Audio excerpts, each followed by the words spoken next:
We identified him. We brought him along. We developed him into one of the best at his position in the league. So why in the world do you act surprised that you have to pay him? Like, this is exactly what you want to happen.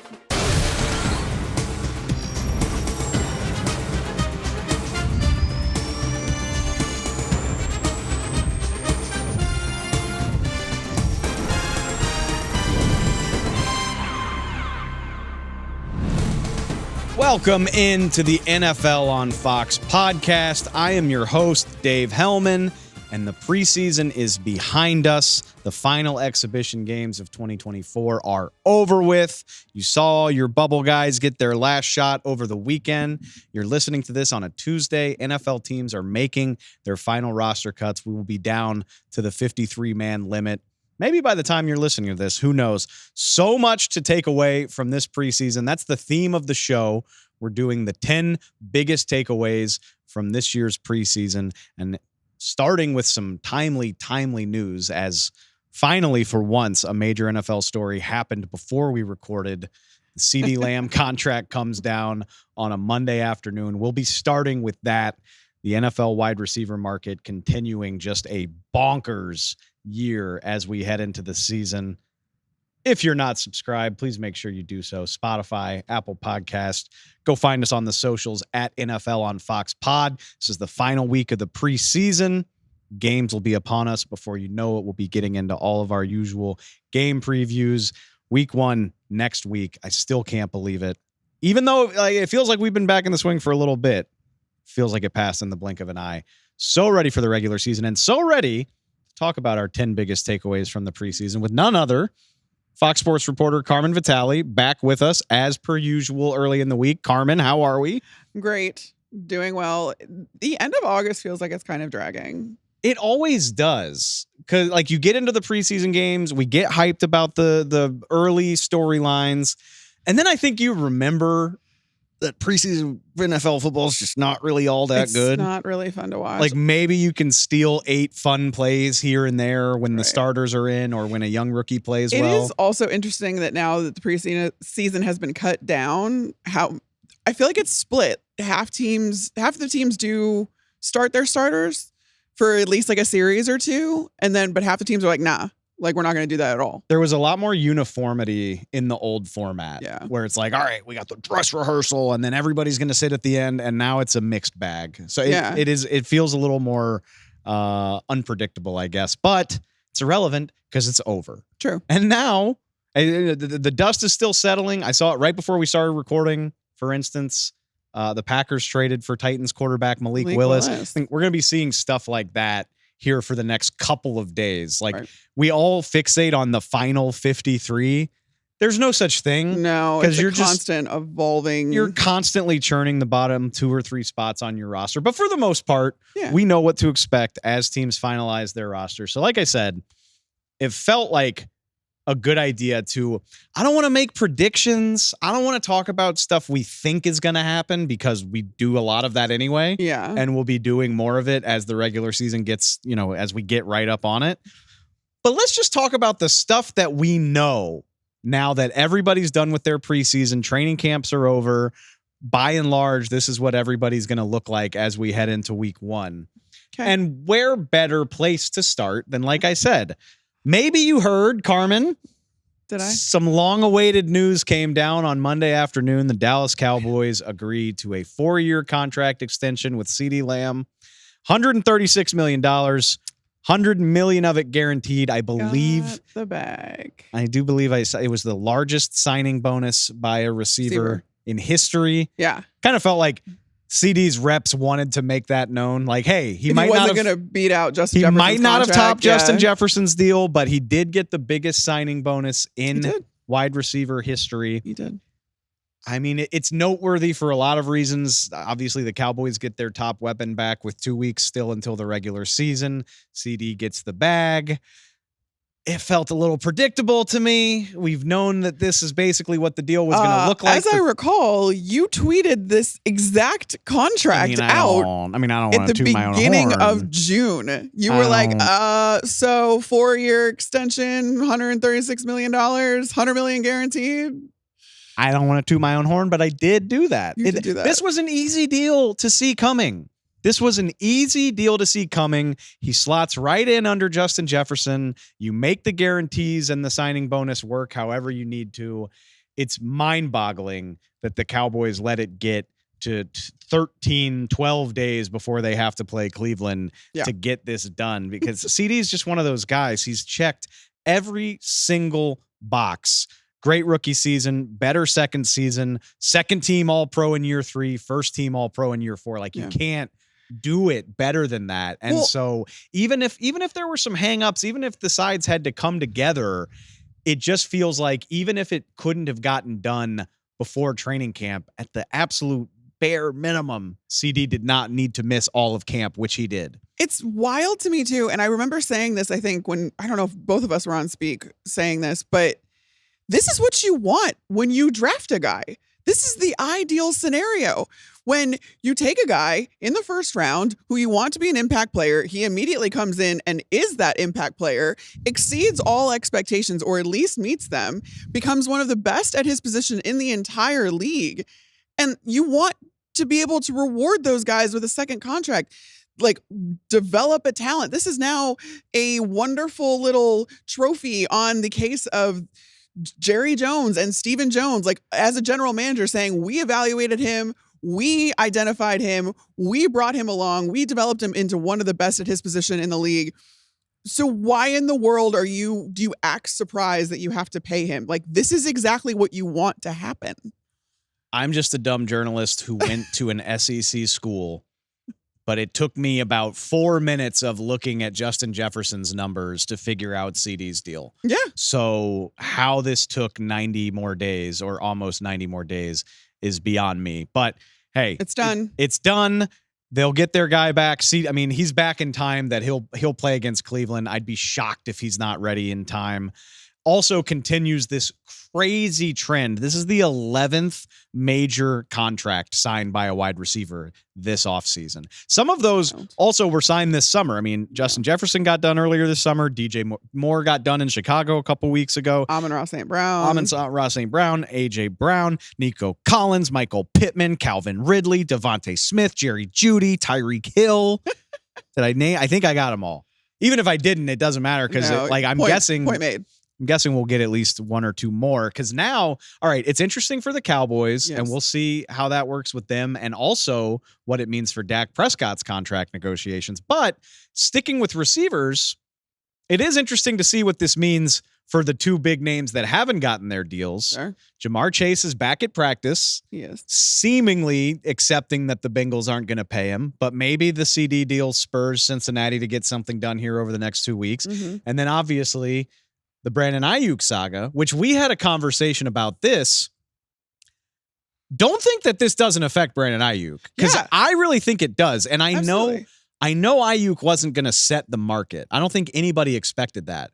But we are now looking at a landscape where 6 NFL receivers make $30 million. Yes. And remember, all the reporting we've seen so far suggests the Niners can't quite get to 30 with Brandon Aiyuk. Like, the Niners are like, he would be the 6th. Will you take 28? Will you take 29? He would be the 6th by average contract value. And he should be based on this. Like, if he got the 30, which seems to be a sticking point. If I'm Brandon Aiyuk, now that this is done, now that this has gone on long enough that CeeDee Lamb got paid, I need to be a $30 million receiver. Yeah. No, I agree. Because again, like, it's still noteworthy, but now there's 5 other guys. Right. That's the way this stuff works. So I do think this matters. I don't know if it's going to hang these negotiations up, but I think that's a real sticking point where maybe before it was like, okay, well, there's only 2 or 3 $30 million receivers. Now, Brandon Aiyuk was all pro last year. He was one of the 6 best in the game. So fittingly, he would be the 6th receiver. $30 million receiver. It makes sense to me. It makes sense to me too. If I were Brandon Aiyuk and his people, I would be like, it has to start with a 3 if we're signing this deal. So, especially given the fact that Brandon Aiyuk is a wide receiver 1 by the technical definition. I realize that San Francisco has a ton of other stars, and that's clearly what's hanging up the 49ers being like, well, do we really need Brandon Aiyuk? But I honestly do. To make all of those pieces fit so wonderfully together in Kyle Shanahan's system, you need a guy like Brandon Aiyuk to be part of that. and he is by default their wide receiver 1. And like, you're now flirting with the contracts of secondary wide receivers, like the wide receiver 2s, if you're going anywhere below 30, because those wide receiver 2 contracts are creeping up to 25, 26, $27 million at this point. That's such a great point is, hey man, Jalen Waddle and Devontae Smith are making high 20s. Jalen Waddle is almost at 29. Exactly. If I'm Brandon Aiyuk, I'm saying I need wide receiver 1 money, and wide receiver 1 money is slowly, the norm is becoming $30 plus million a year. Doesn't have to set the market, but I'm curious to see where that goes. Okay, so the first takeaway is that the NFL is just spending funny money on the receiver position. Now, my second takeaway from the preseason, I think this ties in beautifully because I'm very fascinated by what's going on in Cincinnati. And now with Ja'Marr Chase reporting to practice, I finally feel like I know what the Bengals receiver core is going to look like. And that was not a given. No. Remember, like, let's rewind the clock a little bit. Ja'Marr Chase, not happy with his contract in the recent past. T. Higgins, famously not happy with his contract going all the way back.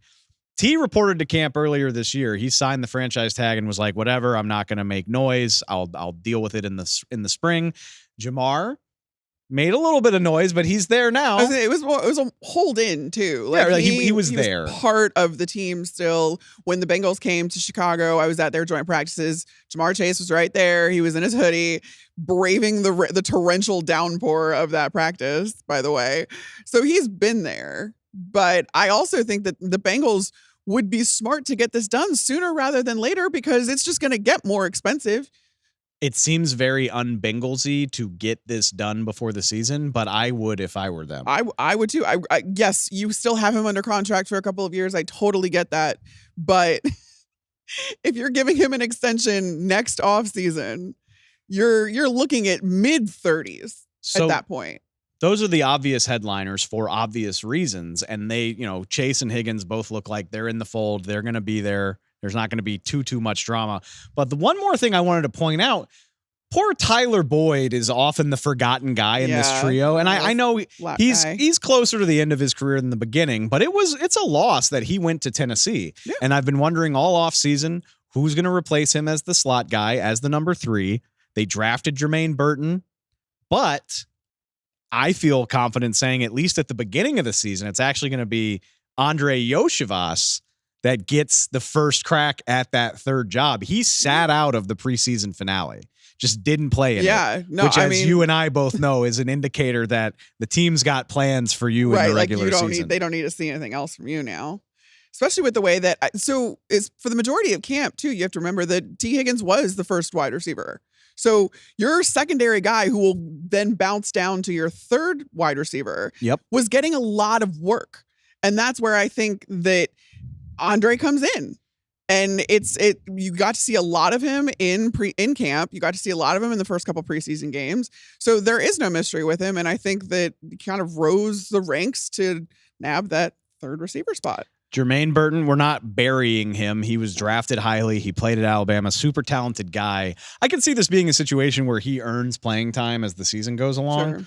But right now, it feels like it's going to be Yoshivas, which, what a cool story coming out of Princeton, I believe. 15 receptions last year. Wild. Although 4 of them went for touchdowns. So, I mean, he had a touchdown percentage there. He had a role, but the Bengals, I think, are going to be a heavy 11 personnel team, 3 receivers on the field a lot. So name to know. I'm not telling you to draft him in your fantasy league, at least not early. No, if you're going to do that for fantasy purposes, I mean, T. Higgins is probably going to be the most worked wide receiver too. He's arguably just as important to this Bengals offense as Ja'Marr Chase is. I mean, the stats will back that up. Last year, especially, T and Joe were top 10 in major categories among qualified quarterback wide receiver duos over Joe and Ja'Marr. And that's including total EPA, passer rating, where they rank 3rd, by the way, only behind Josh Allen and Stephon Diggs and Mahomes and Kelsey. But I mean, he was also the thing about T. Higgins too is he will help you push the ball down the field. An average air yards per attempt of 11.3 when targeted. So that is important if we're going the fantasy route of this, and to understand exactly how this Bengals trio is going to kind of shape up. Yes, Jamar is still your wide receiver one, but T. Higgins is going to get a lot of work. I'm glad you said the word trio. That's why I wanted to highlight it. Yeah. This feels like the last go round. Like the Bengals did such a great job building this amazing, cheap receiver core. It is at the end of being cheap. I'm going to guess T. Higgins' future lies elsewhere in 25. Probably. And Jamar Chase is going to be a 34, 35, $36 million receiver before too much longer. So how they kind of move this thing forward into the next generation, I think it starts this year, and this is the last year where it looks like this familiar group with Jamar and T leading the way. So something to watch there. Let's keep it in the division. AFC North. We talked about this last week. Well, maybe this will be the last time we have to talk about it. Will it? No, it's not going to be. You know that. So the Pittsburgh Steelers and their quarterback position. I feel you're right. It won't be the last time, because here's my takeaway, Carmen. I feel comfortable saying Russell Wilson and Justin Fields are both going to have a role to play in this 2024 season, because it just seems too close to me. And I will admit, if you didn't watch over the weekend, Russ went out there with the Steelers starters, 5-6 play scoring drive. He goes 2 of 2, and then he took himself to the bench. Right. Seems pretty clear that he didn't take himself. The coaches pulled him out. You get the point. That's a distinction to make. You get it's an important distinction to make. It feels obvious that Russ is going to be the week one starter. Yeah. But after all of this, do you trust that it's a wide enough gap that Justin Fields won't find his way onto that field? No. Fields, pardon the pun. I also want us to brace for the fact that the Steelers are probably still going to have packages for Justin Fields while Russell Wilson is the starter. You don't have a guy that's that athletic and that dynamic of a runner at quarterback without having some fun little packages for him to come in and maybe provide those little sparks here and there if the Pittsburgh offense needs them. I still think that they're going to run with Russ until the wheels fall off of it. And if he's no longer, because think about the reasoning that you bring in Russ as the starter over Justin Fields. Theoretically, it is because Russ has historically shown the ability to take care of the football, be the safer option, and be a guy that can sustain offensive drives. He's not as athletic as he once was, given that he's aging, and he's not going to make some of those as many of those wow plays. But as long as he actively doesn't hurt the team that is already led by defense, I think he's safe. But if you do see him start to take more sacks and fumble the ball and give the ball away a little bit more like we saw last year in Denver, then I think is when you're like, all right, well, we've got nothing to lose. Let's just try and put the better runner, better athlete, and the guy that could potentially still have an upside even after 3 years. You hate saying that upside I do word. Because we're treating him like a rookie. We're treating Justin Fields like a rookie, and he's not. He has shown us for 3 years, 2 of which we're in the same system, by the way, that he just can't get any of that consistency. And he's too volatile of a quarterback. He's a phenomenal athlete. He's very volatile when it comes to being a quarterback. So as long as Russ can kind of just keep the ship steady, I think that job is his, is my point. I guess I'm going to contradict myself because I said my goal is not to predict things. I'm just going on what I've seen. Yeah. But what I've seen. Yeah, you're right. Forget the way they've played. What I've seen is Mike Tomlin have every opportunity to shut this conversation down and not really do it. No, even as we record this, I don't think Mike Tomlin has officially named a starter. He hasn't, and he said he'll do it at the end of the week. I mean, what does that say? Well, teams have named rookies the starter before Mike Tomlin made a call on one of the most veteran quarterbacks in the league. I mean, but you can't compare those because what are you giving Russell Wilson versus what you gave up to draft a rookie? Like all of the rookies that we're talking about as starters were taken in the first round with a very high draft pick, which you don't do unless you're planning on starting them, unless all hell breaks loose.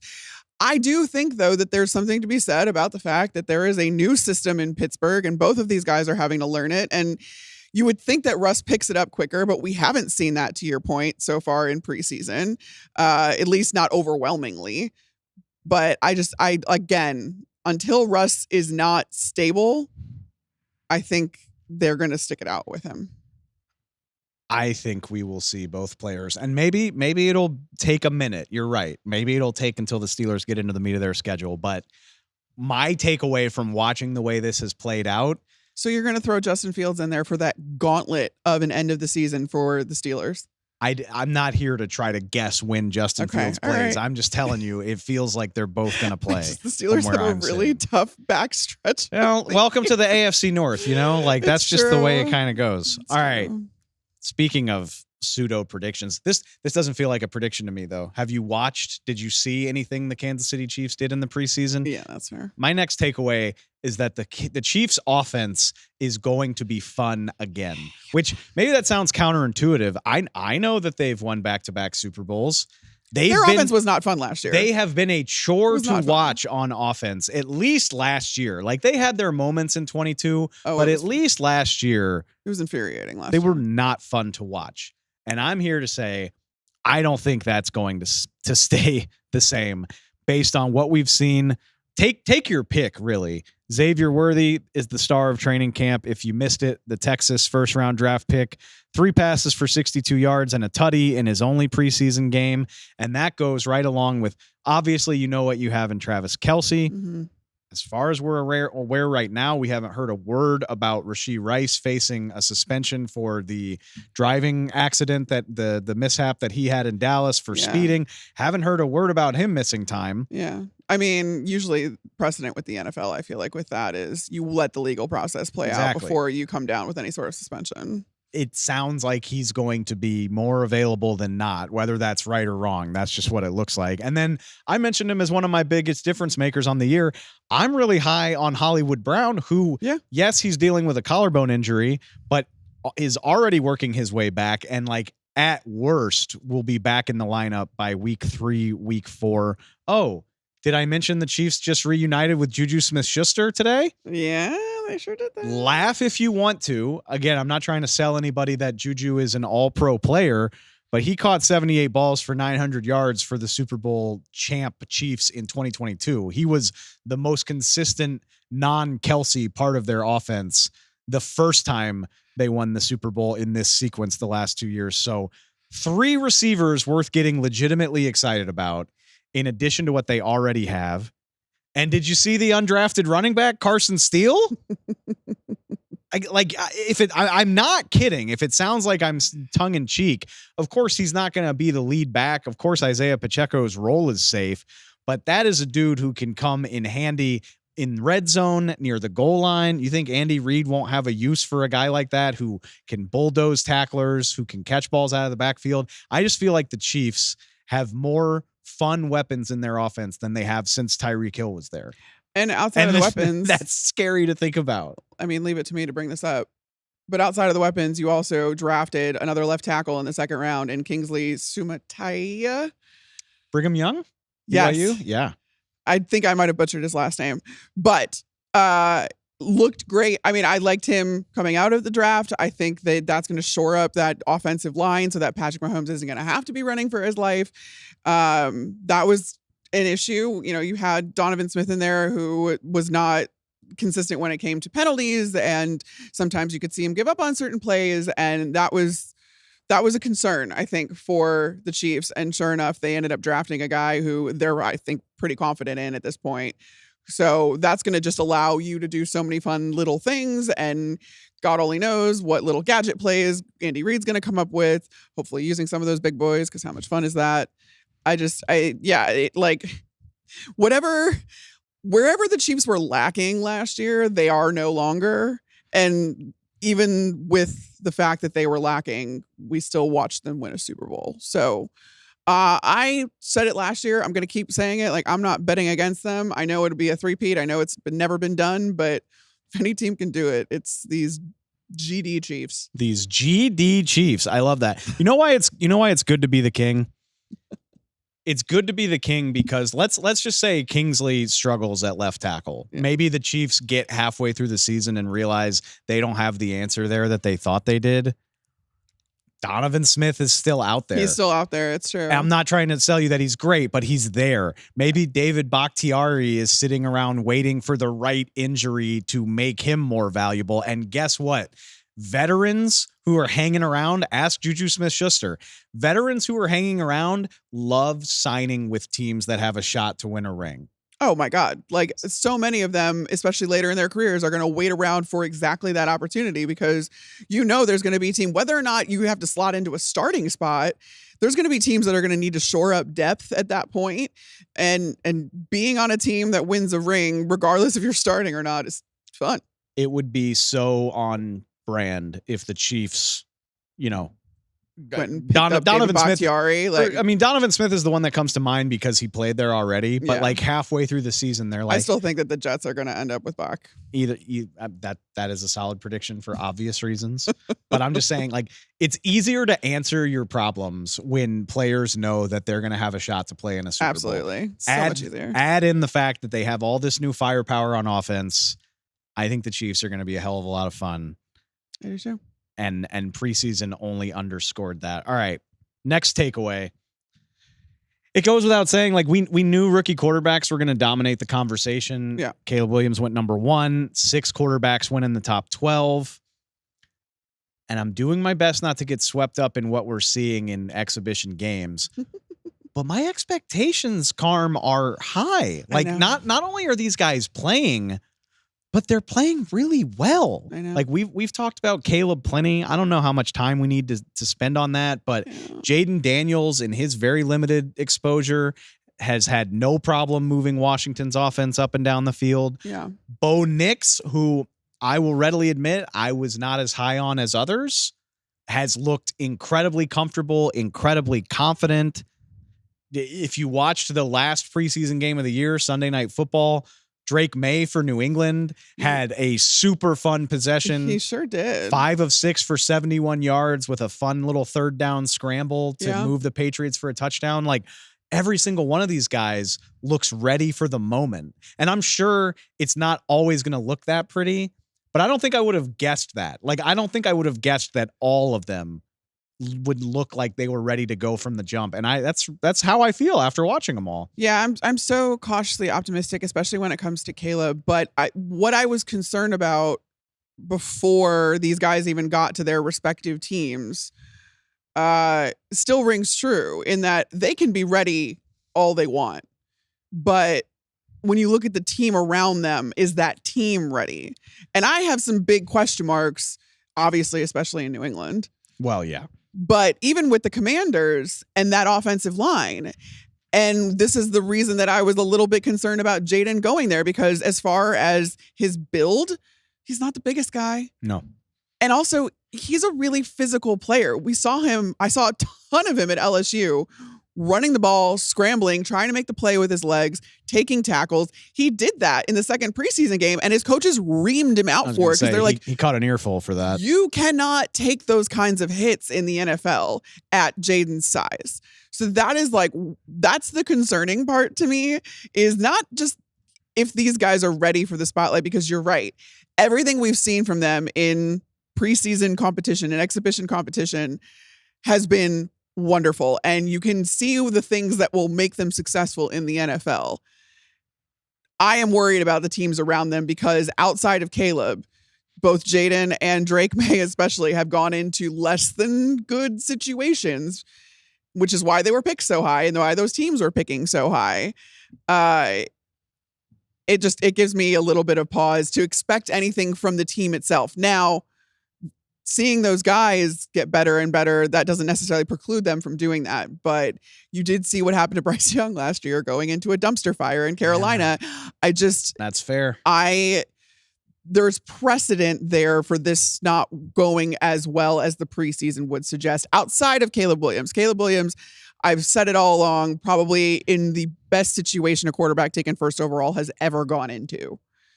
I do think, and the Patriots are the perfect example for that. As it stands right now, Pat's head coach, Gerard Mayo, hasn't named a starter. He did He did curiously say Monday morning that Drake Maye has outplayed Jacoby Brissett. Yeah. But that is the classic case of what environment is your rookie quarterback suited to handle. I mean, that Patriots offensive line is a disaster. Disaster. Jacoby Brissett hurt his shoulder in that game. Yes. Because the Patriots offensive line is just not also, like, where it needs to be. Who are you throwing to?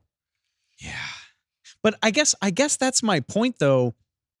And I'm not saying all these guys are going to take their teams to the playoffs, but I think I trust that all of them can get out there and get meaningful experience and be better for it, and their teams won't regret it. Okay. I guess that's how I feel. Okay. And even if that means, I don't think I would predict Denver to have a winning record.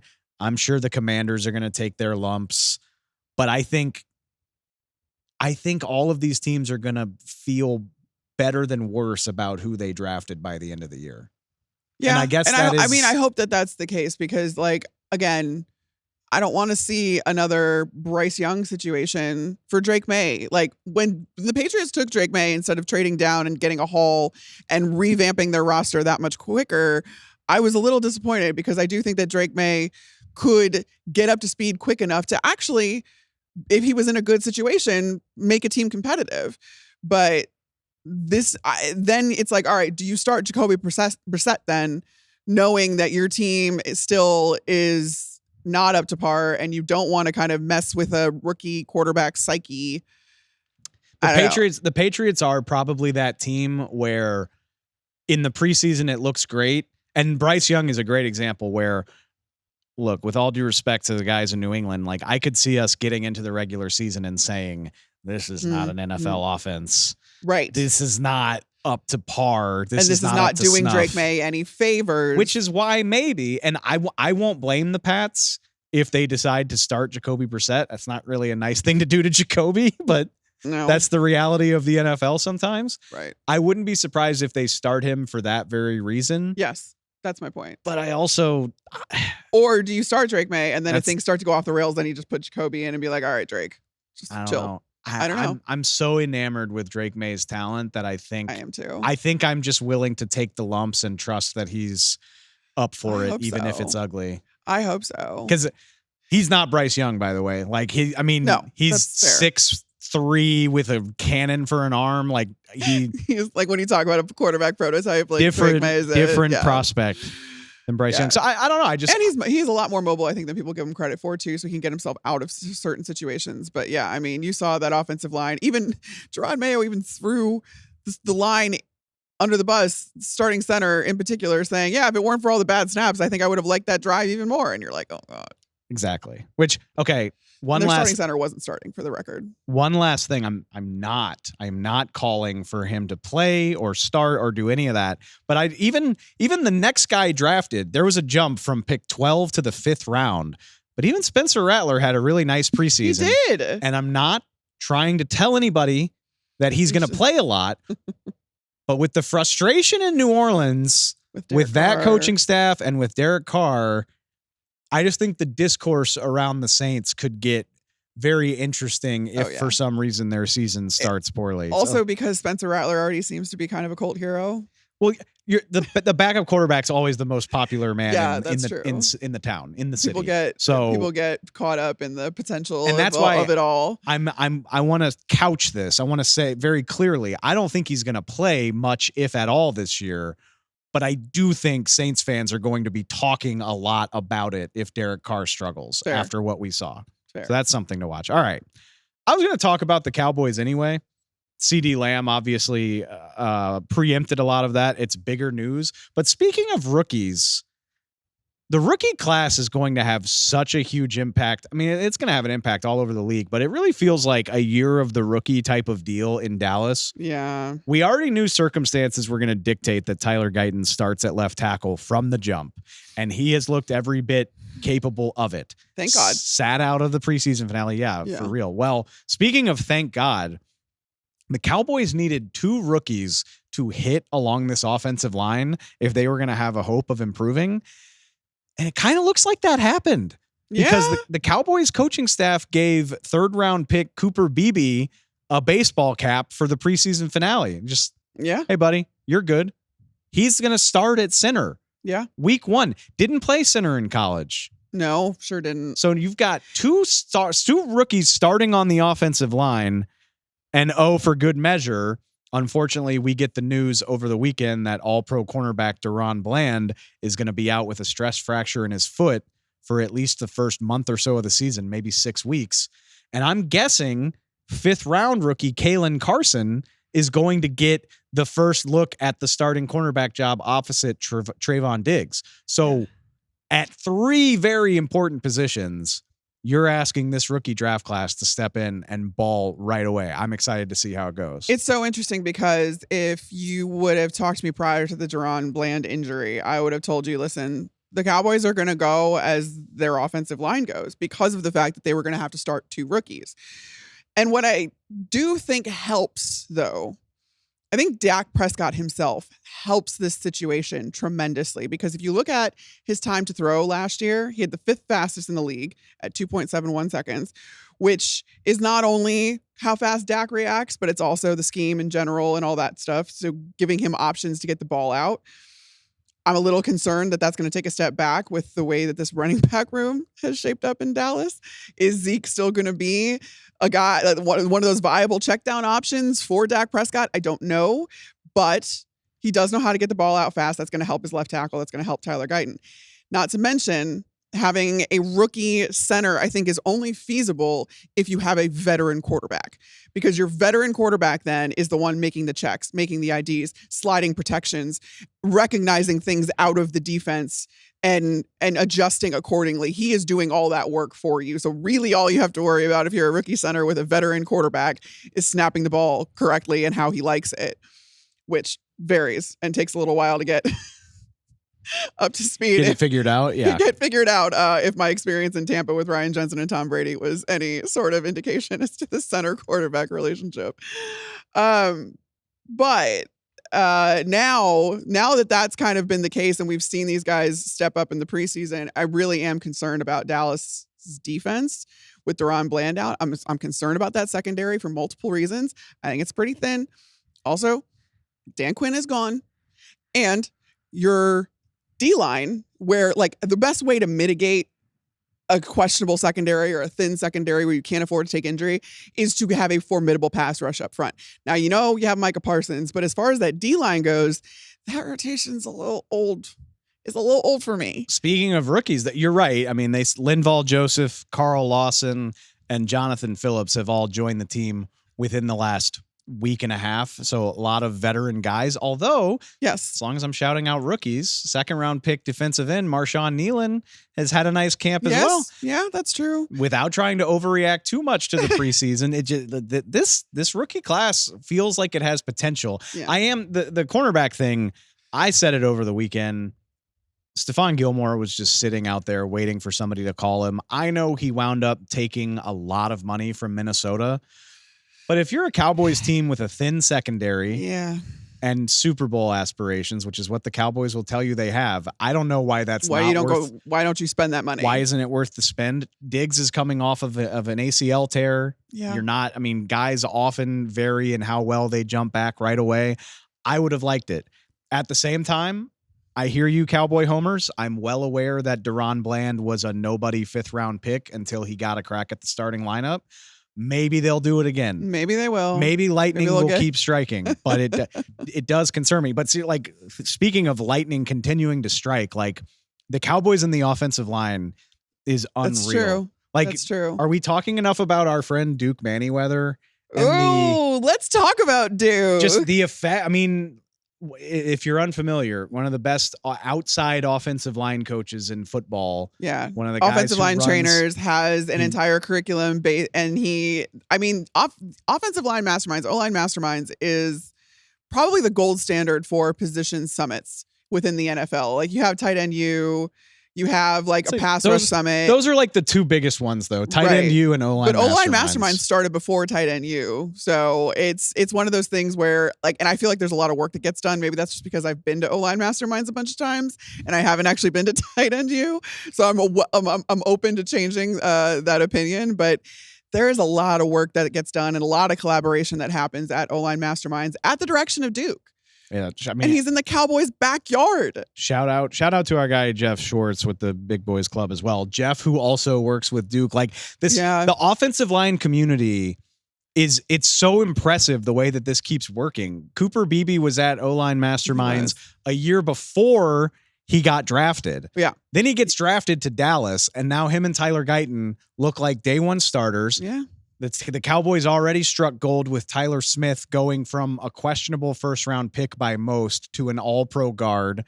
Tyron Smith, Zach Martin, Travis Frederick, they speak for themselves with their credentials. If the Cowboys draft an offensive lineman, he's probably going to be a beast, and that looks like what is happening once again. So I think that's interesting for a team. That's a fun little connection that I didn't really think about until you brought it up. Duke works across the street from there. He works from the Star. People always say like, "Oh, Duke is in DFW." I'm like, no, Duke is on their block. He's literally there. He's right there at the Sports Performance Center. That is literally right at the Star. So just a team with this many All-Pros, with this much returning production, especially now that CeeDee Lamb is back in the fold, you're still asking your rookie class to shoulder a really, really heavy burden. And maybe also a second-year player, just throwing Mozzie Smith in there. Yeah, well, we'll see. We'll see about Mozzie. If there was ever a time for him to break out, it would probably be this year. I think the key to the Cowboys' success is going to be just how much production they get from guys that haven't proven it. That could be rookies, that could be disappointing second-year players, but what we've seen from the Stars, we already know that's not enough. They need more, and given what they haven't done, it's got to come from those guys they've drafted. It looks like they've got at least 2 new stars on their offensive line. We will see how that goes. I will keep it in the NFC East for the next one. It's kind of the opposite. It's kind of the exact opposite. Yeah, you're totally right. The Cowboys are asking rookies and unsung guys to step in. The Philadelphia Eagles, if they weren't already, they're going for broke, and I just love the way that they love themselves a name. Like, Howie loves himself a guy. If you have heard of a player, Howie Roseman is going to find a way to get him on the Eagles roster, onto the team. And I mean, this was already the case. Okay, let's walk it through everything that the Philadelphia Eagles have done. First of all, they replace their open D coordinator job with Vic Fangio, a guy whose defense literally has defined the last 5 or 6 years of NFL football. Then they go get Kellen Moore to be their OC, also a name. Long-time Dallas offensive coordinator, top 5 offense. Most of the time he was there. One of the biggest names among coordinator circles. Yep. What else do they do? Saquon Barkley at running back, not just one of the best running backs in the league, but a division rival. Yep. They get Bryce Huff and pay him $50-60 million from the New York Jets. They go get even their bargain bin signings have been guys that you know. Devin White on a small deal, former All-Pro, former Super Bowl champ in Tampa. His career kind of falls off, and the Eagles say, no, absolutely not. You're coming with us. Right. Now, what's the latest thing? They go and trade a 3rd-round pick for a former 1st-round pick in Jahan Dotson to be their 3rd receiver. An interdivision trade leading up to the season. So weird and so interesting. They already did it with Saquon too, so well, I mean, he was a free agent.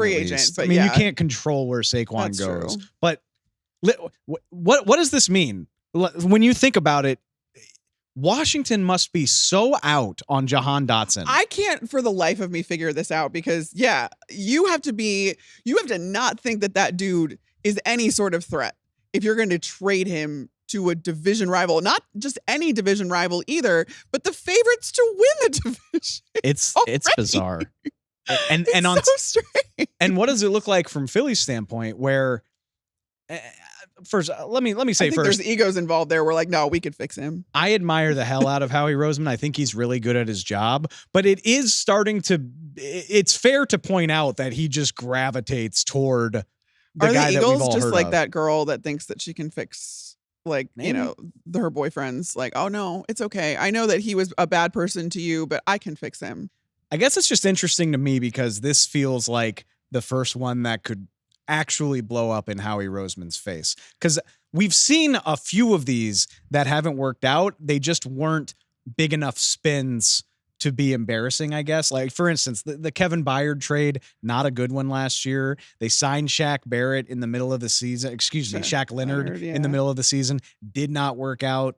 Robert Quinn a couple years ago didn't give them much, but those were all small enough spins that it doesn't really show up on the radar. And also, like, for every one of those guys that didn't work, there are plenty that have for the Eagles. No, that's fair. Like, getting Alshon Jeffrey comes to mind, even back in like 2017, if you're going to go that far back.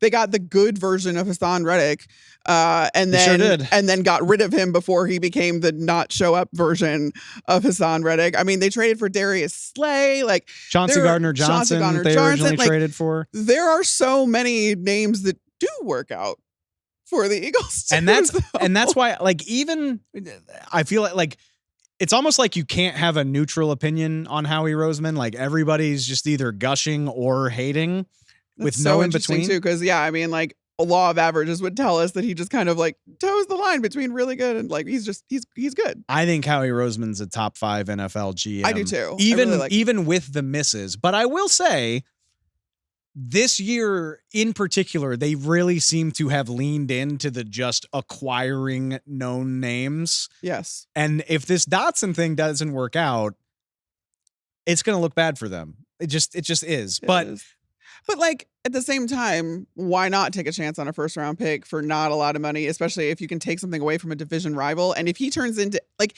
even if he doesn't end up being great or good, if he's just serviceable, like, I think that's worth it. And that goes back to my point that I just feel like they're going for broke. Yeah, fair. Because a third round pick is a pretty big asset to give up for a guy that, hey, by the way, how much do you need a third receiver? That was my other question mark, where I'm like, you already have arguably the best wide receiver tandem in the NFL. It's them or Miami and nobody else. Yes. So you already have an elite receiver tandem. You've got a good, maybe top 8 tight end, top 6 tight end in Dallas Goedert. You have Saquon, by the way. Like, Jahan Dotson, even if he's good, will be the 4th or 5th option in this offense. And a third round pick is a lot to give up when you consider that's how you retain talent on a team, is by using top 100 picks on players that pan out. So, not saying there's anything wrong with it, but it just signals, it really feels like the Eagles have big expectations for this season.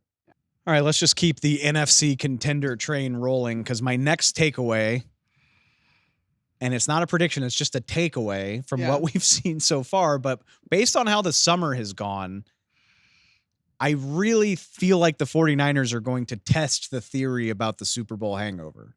You know, like the age-old adage is that it's hard to reclimb that mountain after you lose a Super Bowl in particular. Yeah.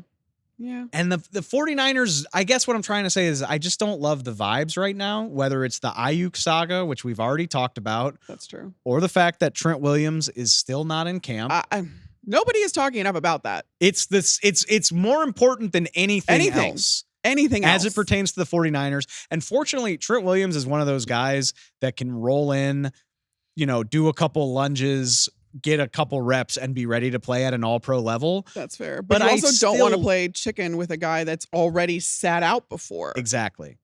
Trent Williams is about that action, boss. He sure is. I don't want him being disgruntled. I certainly don't want him being there. The 49ers offensive line, if you're looking for a weak point on that team, I think it's already offensive line outside of the single best left tackle in football. Yes.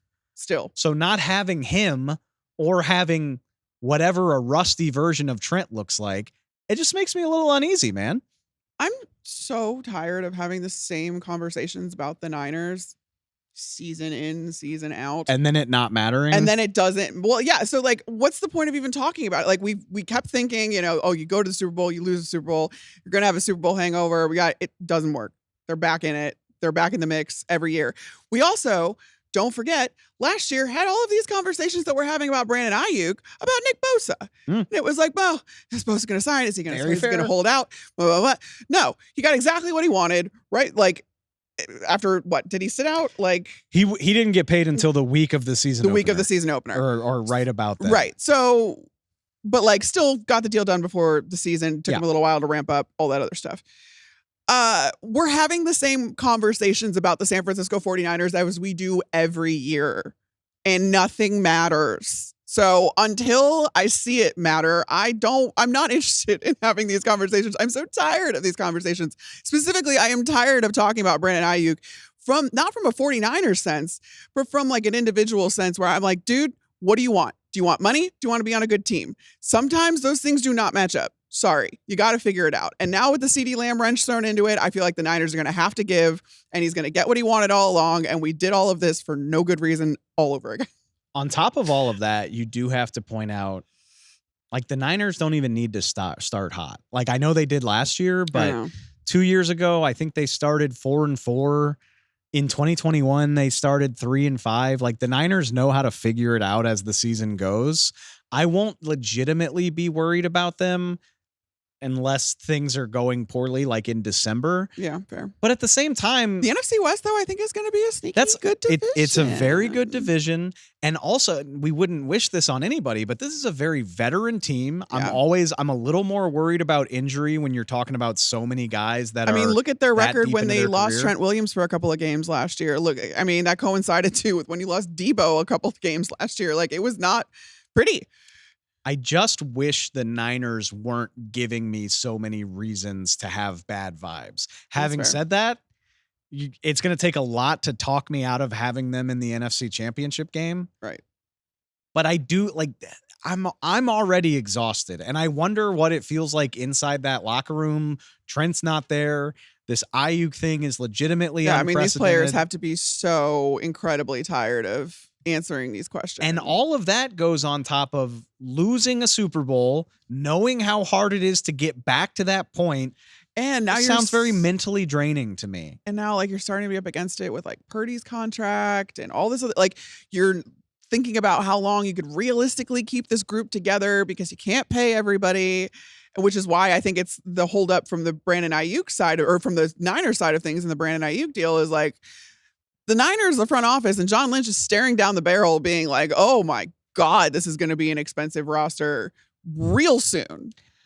I don't know that there's a team facing more pressure to win big in 2024 than San Francisco. Super Bowl win or bust. Basically. Once that Purdy contract comes along, it's going to change all the conversations about this team. That's a topic for another show, though. Just something I'm thinking about after this very, very draining 49ers offseason. All right. Next takeaway. I don't know if I'm surprised by this or not, Carmen, but our first look at two of the most important players in the league this season is going to be when their offenses take the field in week 1. Aaron Rodgers with the New York Jets. You know the story. You don't need me to rehash it. Kirk Cousins with the Atlanta Falcons. You know the story. You don't need me to rehash it. They are both the reasons why their teams are currently the betting favorites to win their division. Yeah. I double checked that right before the show, by the way. They are getting the best odds to win their divisions, and that's largely because of these two quarterbacks. And we just haven't seen them. Like I said, I don't know if that's right or wrong. I think you can make an argument either way for why preseason playing time is important or not important. But I do think that's interesting that guys with so much riding on their seasons we're just not going to see them until it's time to go week 1. I'm so torn as well, because also we're treating both of these injuries, which is the same injury, by the way, an Achilles injury, like it's a normal run of the mill, high ankle sprain. He'll be out 6 to 8 weeks. What? An Achilles injury is quite possibly the hardest injury to come back from as a football player. And these guys are also not spring chickens. Kirk Cousins could be 36 years old. Aaron Rodgers, 40 years old. And we are just expecting them to come back in and perform at a high level, an elite level in Aaron Rodgers' case, which we haven't seen from him, not only last year when he got hurt 4 snaps into the season, but the year before in his last with Green Bay. Granted, he was battling a thumb injury on his throwing hand for a lot of that season, but it didn't go well. So we are now a couple years removed from actually seeing Aaron Rodgers play at an elite level. The argument against Kirk Cousins even being a top 10 quarterback is that he isn't elite and he's really a game manager and he's a product of the stuff going on around him. He's also not particularly mobile. So, like, there are so many things that we are taking for granted about aging quarterbacks coming off the most major injury you could possibly have as a football player. And it baffles me that you wouldn't want to see them test that out in a low stakes environment. But then again, how low stakes is the preseason when you're playing with a bunch of backups and guys that have things to prove and all that other stuff. So that's all to say I go back and forth on it. But I do think that, especially with Kirk Cousins being in a brand new team, how you don't want to get him out there and get him some live-ish reps with his new team. It makes me, I don't know, it makes me a little uncomfy. And it makes me uncomfy that Aaron Rodgers is about to go out there without testing things out. I think ultimately I'm okay with it. And everything you just said is true and fair. But we don't live in a world where you can guarantee that things go well. No, absolutely. And sports medicine has come an incredibly long way. I mean, when we were even young adults, like when we were even in high school and college, like an Achilles tear used to be something that your career until Cam Akers came back from one. And exactly. I mean, we went from, it used to be something that might change the trajectory of your career altogether to something that players have come back from in the same calendar year. So to be fair, if you don't think that Aaron Rodgers was over in Germany getting some stem cells, that's what, like, these guys leave no stone unturned, dude. You saw the stuff Kirk Cousins was doing to be ready to play on the quarterback show 2 years ago. Yeah. This is a 363 days a year job, because I'm sure they take 1 or 2 days off in there somewhere. But like, they work nonstop at this. So there's that. And then there's just, again, you can't control what happens once you send a guy onto the field in the preseason. Yeah. And if I'm trusting my med staff to have everything under control, and I'm trusting 2 very long-term veterans to be on their P's and Q's, I don't feel good about it, but I feel better about it than risking losing them in a game that doesn't matter. Yeah. And I do think, especially in the Falcons case, like, you have insulated yourself from something happening to Kirk Cousins with that 8th overall pick in Michael Penix Jr. I didn't agree with it at the time. Still don't really agree with it. And not spending that capital on somebody that could help Kirk Cousins this year when you were paying him $100 million guaranteed. And to some extent, obviously, the Jets learned from last year, and they have a legitimate backup quarterback. They deserve credit for getting Tyrod Taylor. Like, they did a lot more than they could have. They could have just tried to skate by like they did the year before. I think Tyrod Taylor is a guy that can win you a few games with the talent on the roster, with the defense stepping up, all that other stuff. But that still doesn't. I still think that Michael Penix Jr. is a better, of course, alternative to if something happens to Kirk. So like, I understand it from the Falcons. I hated that pick, but I like, good, knock on wood. But if something were to happen to Kirk, how much better will they feel that they did that? Right, exactly. But then we talked about this, I think ad nauseum at the time. But it's like, all right, then you guaranteed a guy $100 million that is injured for you. It's kind of a lose-lose situation. Those are off-season topics now. Like, we're into the season. I know. It's funny how that switch flips, where like once we're playing games and going through training camp, I'm like, well, thank God they've got insurance. We can worry about how dumb it was to do later. Like, I can worry about the timelines when the season's over, but right now, I'm sure Arthur Blank, the owner of the Falcons, and everybody in that building feels really good knowing that the season's not lost if God forbid something happens to Kirk. It's very interesting to think that for all the hype, I mean, I guess we got the briefest glimpse of Rodgers last year against the Bills, but for all the hype, we've barely seen these guys in their new uniforms. Yeah. And Kirk's going to trot out there. 1 p.m. Kirk right from the get-go at home against Pittsburgh. You're getting 1 p.m. Kirk at least. And then, well, it won't be 1 p.m. for Aaron Rodgers. Sure won't be. Monday Night Football against the San Francisco 49ers. Oh, the NFL is going to recoup the money they lost putting the Jets in prime time. They're going to die trying. I promise you that.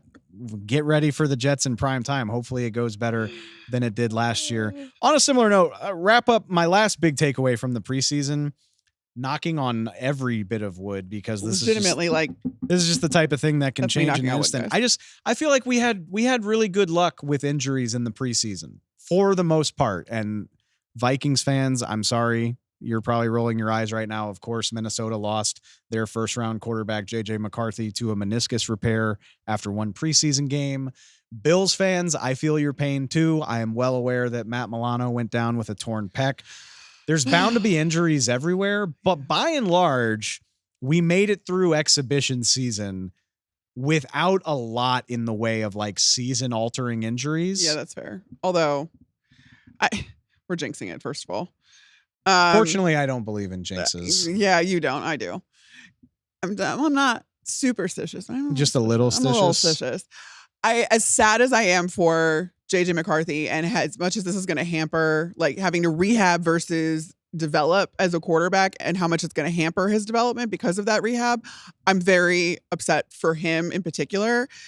But also, it doesn't really change the trajectory of what the Minnesota Vikings were going to do this season, nor what their expectations were, because I think that Sam Darnold was going to always start a very large chunk of this season for Minnesota, given the fact that they don't have a ton of expectations as far as like winning the division or making the playoffs goes. Though I'm not ruling that out, given the talent that they have. They just need a game manager in there right now. And that's what Sam Darnold is going to give you. So I don't think it changed anything immediately for the Minnesota Vikings, but I do think that Matt Milano injury changed a lot for the Buffalo Bills. Good, for sure. It like that defense, I already had questions about it, especially like again in the secondary. Like right now, Damar Hamlin is listed as your starting free safety, and I'm like, I don't know if that's the best idea. And then he's like backed up by a rookie, and I don't know if that's the best idea. And like, that D-line, though, gives me a little bit more faith when you're talking about Gregory Rousseau, Daquan Jones at nose tackle, Ed Oliver, AJ Epinesa. Those guys should be able to kind of answer some questions on the back two levels of the defense. But now, I mean, Matt Milano, I cannot tell you how important he was to that whole defensive engine in Buffalo. And now it doesn't seem fair either, because he's such a fun player and he's such a good linebacker, and just back-to-back injuries is just... It's so sad.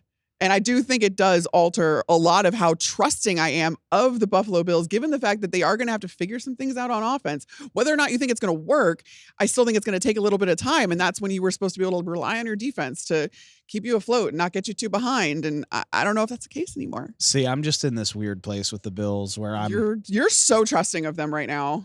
Give Sean McDermott like a month to experiment, and he's going to turn the Bills into a useful defense. They won't be the best in the NFL. No, they won't. And they figured it out in Milano's absence last year. I did this whole song and dance last year. Like, I bit my fingernails for weeks about Matt Milano going out, and then by December, there were the Bills just beating the crap out of people and playing hard-nosed football. Like, I'm very trusting, and maybe that'll bite me this year.